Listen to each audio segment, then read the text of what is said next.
नमस्कार, मी नाना आहिरे. आवाज in news Marathi चॅनलमध्ये आपलं सर्वांचं स्वागत करतो.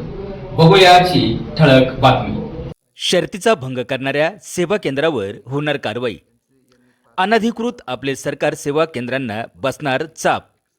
नाशिकच्या नांदगाव तहसील कार्यालय आवारात अनधिकृत थाटलेल्या आपले सरकार सेवा केंद्रातून जनतेची लूट होत असल्याचा प्रकार लक्षात घेऊन तहसीलदार सुनील समदाने यांनी संबंधित अनधिकृत केंद्रावर कायदेशीर कारवाई करण्याचा इशारा दिला आहे.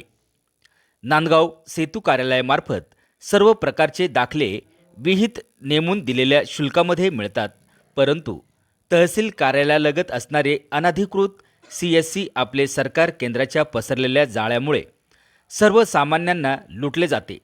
या पार्श्वभूमीवर तहसीलदार सुनील समदन्ने यांनी नांदगाव तालुक्यात आपले सरकार सेवा केंद्र अथवा सेतू यांची तपासणी करण्यासाठी पथके तयार केले असून सदर तपासणी करताना प्रत्यक्षस्थळी जाऊन नियमावलीनुसार जर शर्तीचा भंग होत असल्याचे आढळून आल्यास संबंधित केंद्राची परवानगी तत्काळ रद्द करून कारवाई करण्यात येणार असल्याचे सांगितले आहे. आवाज एन न्यूज मराठी, नांदगाव, नाशिक. द्यावी त्यासाठी तपासणी पथक आपण नांदगाव तहसील मार्फत तयार केलेलं आहे.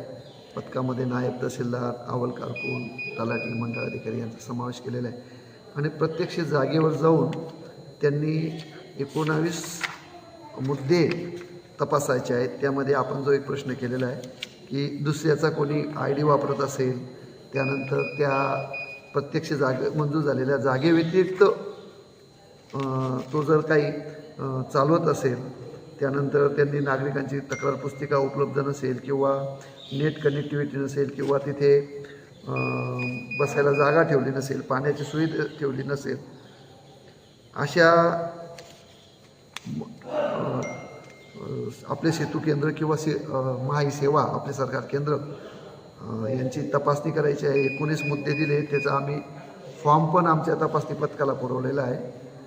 तर यानुसार जर कोणी शर्तीचा भंग करेल किंवा त्रुटींची पूर्तता करत नसेल तर त्याला माननीय जिल्हाधिकारी साहेबांनी जागेवरच प्रांत साहेबांना निलंबित करण्याचे अधिकार दिलेले आहेत, त्यांचा परवाना रद्द करण्याचे अधिकार दिलेले आहेत. त्यामुळे आपल्या तालुक्यात अशी बाब नसेल असं मी खात्री बाळगतो, परंतु तपासणीमध्ये कोणी जर असं चुकीचं आढळून आलं आणि त्याचा जर बोर्ड लावलेला असेल, या नियमानुसार तो चालवत नसेल तर त्याच्यावर निश्चित कारवाई करण्यात येईल.